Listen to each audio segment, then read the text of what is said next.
Крупнейший коллекционный бот Nakama Card выпустил огромную коллекцию из 450 нереально красивых карточек по вселенной моей Геройской Академии. Множество красочных проработанных карточек уже ждут своих владельцев. Кстати, по словам разрабов, Героика на данный момент самая серьезная и проработанная вселенная, а тут их, поверьте, предостаточно. Это и One Piece, Джоджо, Наруто, Магическая битва, Восхождение в тени и множество других вселенных, которыми ты точно заинтересуешься. Обещали даже, что в скором времени добавят черный клевер. Так что залетай, собирай карточки, сражайся с другими игроками и врывайся в топ лучше. Ссылка будет в описании и закрепленном комментарии.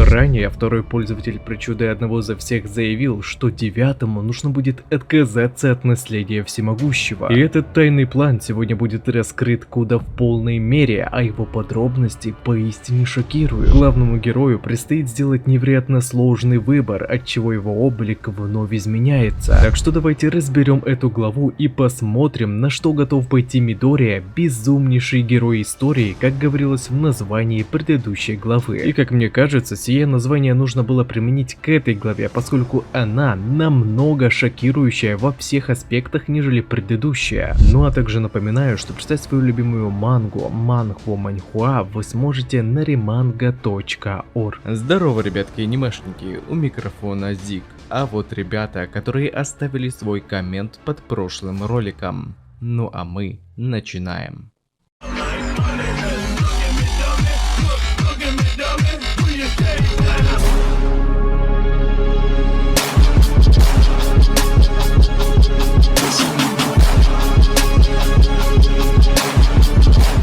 Итак, на связи 413 глава манги моей Геройской Академии. Переводил я ее сам, и так как я не профессионал, а любитель, могут быть ошибки. Прочесть вы сможете по ссылке в описании, как только я закончу ее обработку. А если у тебя есть возможность поддержать выпуск глав, тогда буду премного благодарен, и в знак признательности твое имя будет закреплено за главой и показано в ролике, обновляясь каждую неделю. Вот, например, люди, поддержавшие выпуск 413 главы. На самом деле, эта глава помимо внушительного количества подаренных эмоций, от которых я до сих пор отойти не могу даже во время написания сценария, эта глава все же объяснила нам то самое внезапное появление героя-звезды. И оказывается, все это происходило не внутри пространства одного за всех, а прямиком из, так сказать, души нынешнего антагониста Томуры Шигараки. Это видение было получено благодаря связи всемогущего и Кейтлин Бэй, которая даже после своей смерти смогла дать нынешним протагонистам надежду, а именно она показала всем пользователям ОЗВ, то есть одного за всех, твердый панцирь внутри души Шигараки. Но после его сражения со звездой и полосой и ее финального приказа нового порядка, она смогла нанести непоправимый вред противнику. И за этой созданной брешь скрывается истинная сущность Томуры, а именно Тенка Шимура, их главная надежда на победу. Это видение Тошинори увидел даже будучи на огромном расстоянии от Деку, но он был уверен, что это не сон, ведь по его ощущениям оно было таким же, как и в тот раз в больнице, когда он коснулся руки своего ученика. И хотя это все было очень странно, ведь у всемогущего буквально почти не осталось силы одного за всех, но Яги все равно смог увидеть видение, говоря, что вероятно воля этой причуды течет обратно в него, из-за чего Тошинори делает пугающие выводы о том, что вместилище одного за всех разрушается. И это, ребятки, действительно пугающие слова, а это только начало главы и далеко еще не самое шокирующее, что вас ждет. Благодаря резонансу причету ВЗО и ОЗВ,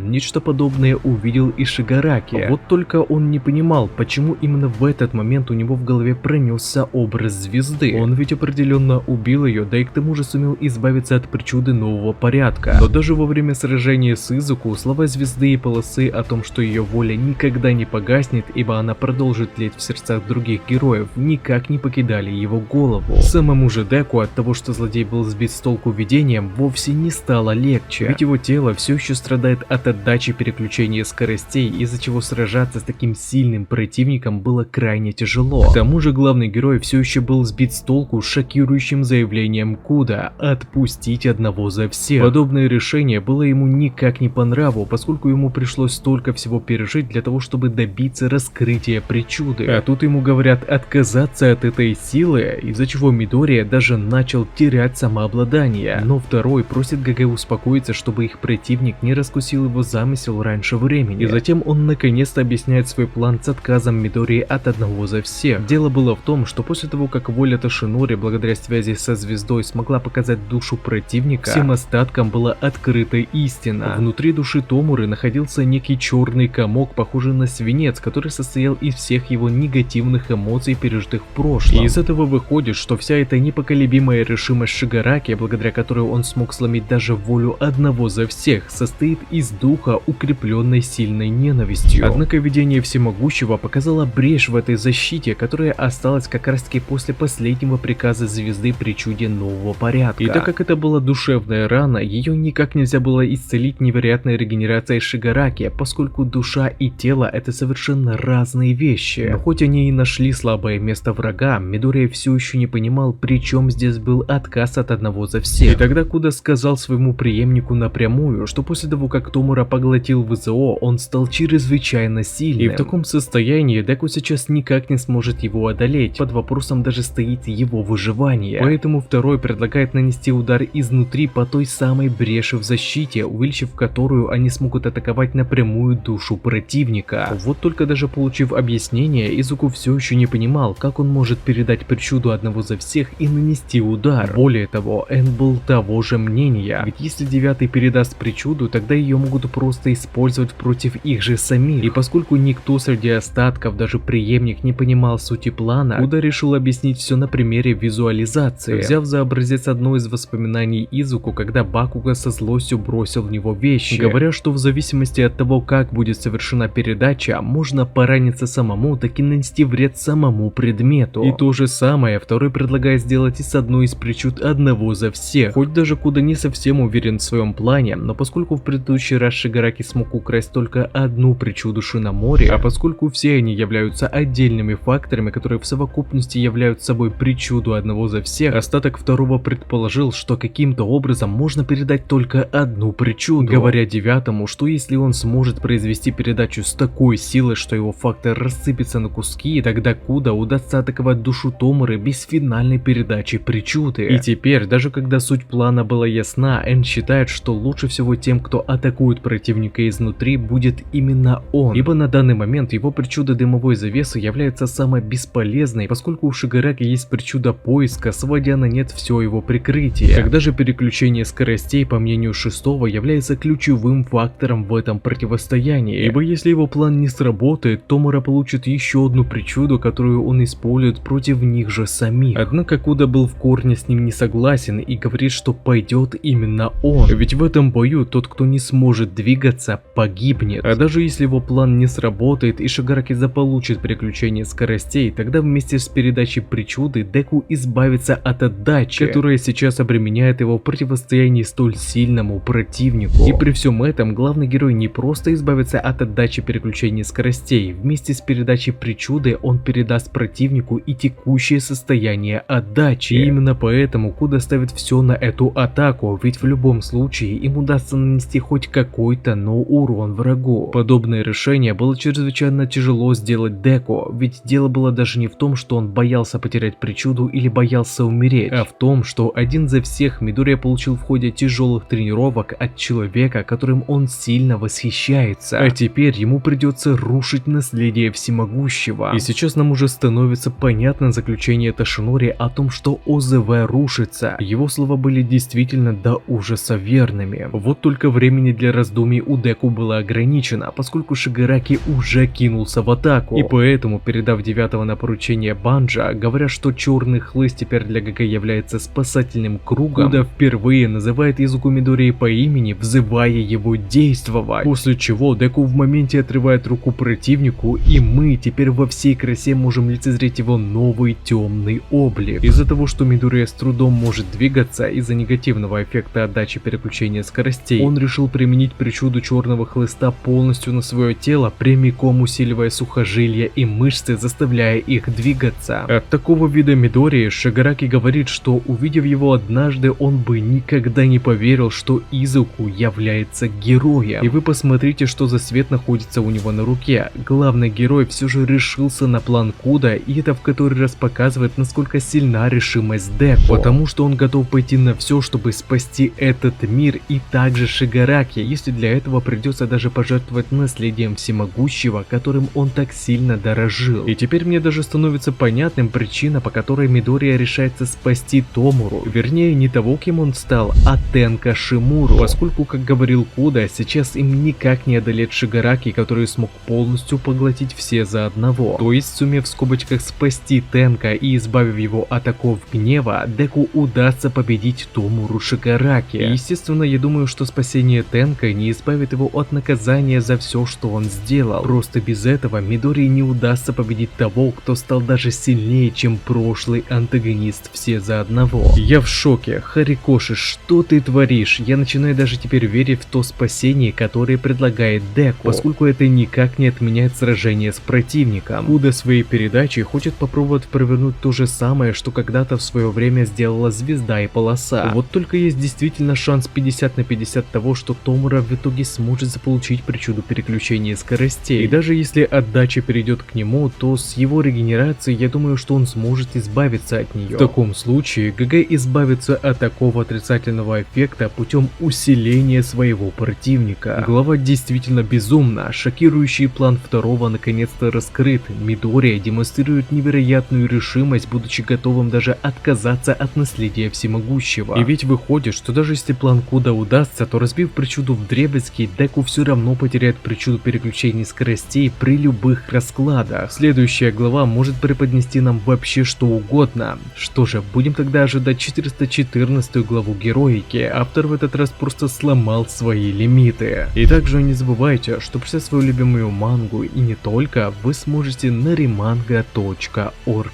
А на этом ролик подходит к концу. Пишите в комментариях, что вам понравилось, а что не понравилось, и несколько комментариев попадут в следующий ролик. Если тебе понравился ролик, тогда лайк и подписка для меня будет лучшей благодарностью. А также не забываем про колокольчик, ведь в последнее время не всем приходит уведомления. Всем спасибо за ваш просмотр, мирного неба вам над головой и всем пока-пока.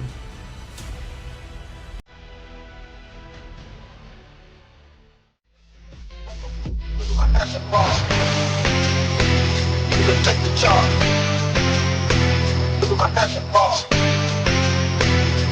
Take the charge. I'm standing, motherfucker. Look at my